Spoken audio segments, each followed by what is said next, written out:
name is Justin C. Custodio, and I'll be now performing the basic mouth care. The definition, it is cleaning the oral cavity to maintain hygiene, health, and comfort, and prevent odor. For the objectives is keep the mouth clean, fresh, and free from odor. Next is to prevent infection, tooth decay, and gum diseases. Lastly is we assess oral condition and detect any problems earlier. For the safety and security measure, first is to position the gun in the proper to prevent choking and aspiration.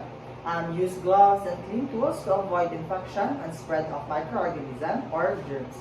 Next, to avoid force or pressure to prevent injury to the tissues. For the pre-procedural preparation is wash your hands, introduce yourself to the client, explain what you are going to do, why is it necessary, and how the client can cooperate. Then, gather the necessary equipment and provide privacy. For the equipment, toothbrush, toothpaste, tetted water, MSS basin, or if ever it's present sa inyong balay, since this is a VRD, will do. Towel, clean gloves, mouthwash, lip moisturizer, and cotton tip applicator to check for any parts na dili mabot sa inyong kamot. For the step, assess the client's ability to wash the teeth and rinse the mouth. This is to know how much the client needs. Then, raise the bed to a comfortable position or working position and move the patient near you. This is to reduce strain and make the work easier. So, assume na ako nang na-raise ang bed into a proper position, which is ako ang waist, and terms of kuan, ang ato ang raise sa itong side girls is sa taas po, and the patient is already near me. So, may gabi, ma'am. Ako din si Justin C. Custodio from Philippine State University, and I will be your nurse from 8 a.m. to 4 p.m. So, pwede ba na magpakutan ng mga ma'am? Julia. Okay, so ma'am Julia, kabalo pa ka na na-afford din, ma'am? Okay, so parang ma'am, mag-proceed ko sa inyong pag-toothbrush or pag-clean sa inyong oral hygiene. This is to prevent any infections. And para po mga fresh po na itong pamati o para po tayo any odors or unnecessary odors, ma'am. Okay ba, ma'am? Okay, so during the procedure, ma'am, if na-skip, na-discomfort, or na-ibili ka ganan sa procedure, pwede ka mag-raise ng awareness ako, ma'am, para ma-stop na to ang procedure and maka-undang tapos sa itong mga later. Okay, ma'am? Okay ba, ma'am? Okay. So, kaya ba na ito mag-toothbrush, ma'am? Maglimugmug, ma'am. How about mag-spit sa tubig, ma'am? Okay, so the client verbalized that the client was able to do such thing as basic as mouth care. So next is lower the side rails and place the towel on the patient's chest. So assuming that the lower the side rails and place the side rails on the opposite side, I will position the patient in a sitting position. So ma'am, pwede ko ba naman ha? So madali ma'am, mas nakalang. Right, kasi ito ma'am. Comfortable ba ito ma'am? Rare pa rin discomfort. Magbutang ko sa itong tawla ma'am ha. Para dito nabasa sa inyong pag-brush.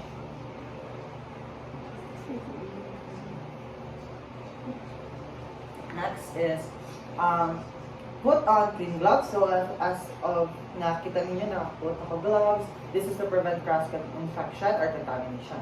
Next is inspect lips, gums, oral mucosa, tongue for presence of oral problems such as tooth caries, halitosis, gingivitis, or loose or broken teeth to detect any issues of early for proper care. Okay, ma'am, ito na sa pagkain.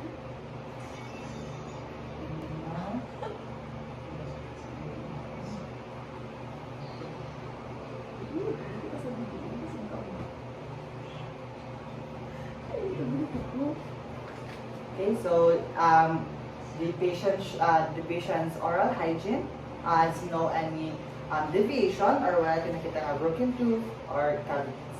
Next is determine the patient's oral hygiene practice such as frequency of brushing teeth, last dental visit, and this is to tailor care and give correct health education. So ma'am, kanang during sa imong pag-ma'am ba pag-toothbrush, pila ka ron ka sa kaadlaw ma'am? So, kanang panahaw pa dito panihapon, okay. Last ni mga visit sa imong dentista, ma'am? Week ago. Okay, a week ago. So, the patient verbalized that the patient last visit to the dental is a week ago, which means na na-check na yung teeth earlier pa. Next is moisten the bristle of the toothbrush with tepid water. Apply a pea size of toothpaste to the toothbrush and hold the toothbrush over the emesis basin. This is to prepare tools and avoid mess. Next is the client has natural teeth and is conscious, ask the client to open her mouth to safely assess the clean and clean the mouth. Next is hand the toothbrush to the client or brush the client's teeth as follows. Hold the brush at 45-degree vertebrate outward to clean all surface. So since the patient verbalized earlier that the patient was able to do such things, ang patient na nakipaupo. So,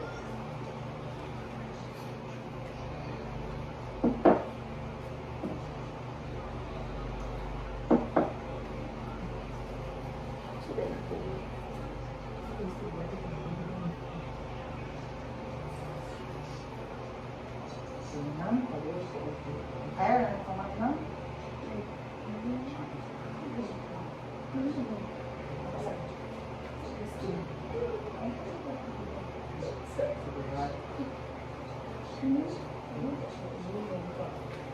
So while waiting for the client to finish doing her toothbrush,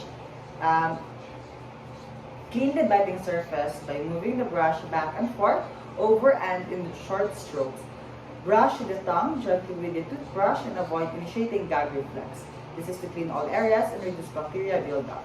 Next is allow the patient to ask the client to open her mouth to safely assess the clean and clean the mouth.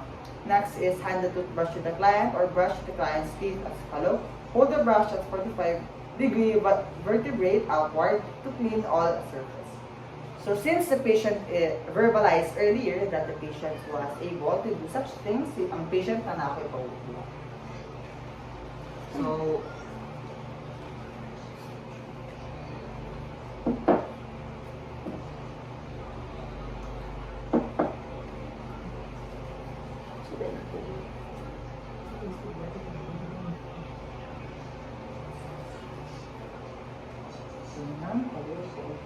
Air, ano?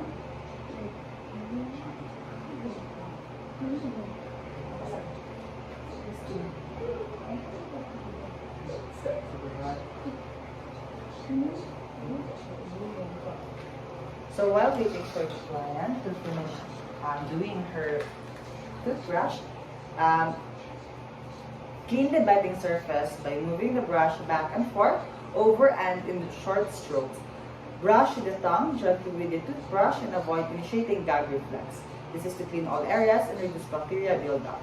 Next is allow the patient to rinse out mouth thoroughly by taking several sips of water, spitting it into the emesis or the curved basin.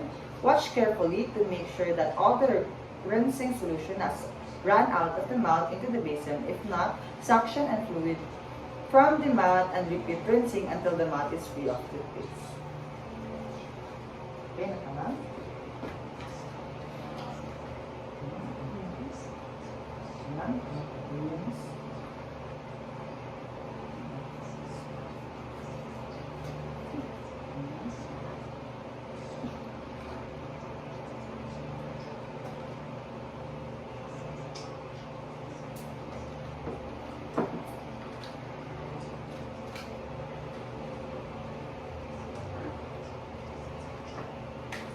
Next, as allow the patient to gargle or rinse the mouth with mouthwash and replace the artificial dentures if it is indicated. This is to freshen the breath and restore the function. So since our patient does not use dentures and so, earlier, nagkaroon pala itong patients of kanang mouthwash. So we're gonna move to the next procedure, which is applying a lip moisture using a cotton applicator to the lips to avoid dryness and crackling of the lips. This is to keep lips soft and prevent soreness.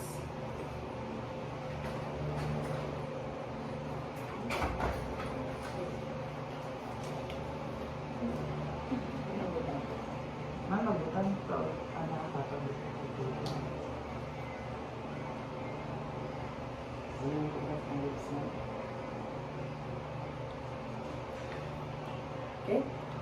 Next is raise assist the client in a comfortable position. Remove the basin, towel, and the bedside. So, okay na ito na. Nagpapalaman. Balik na tayo dyan, ma'am.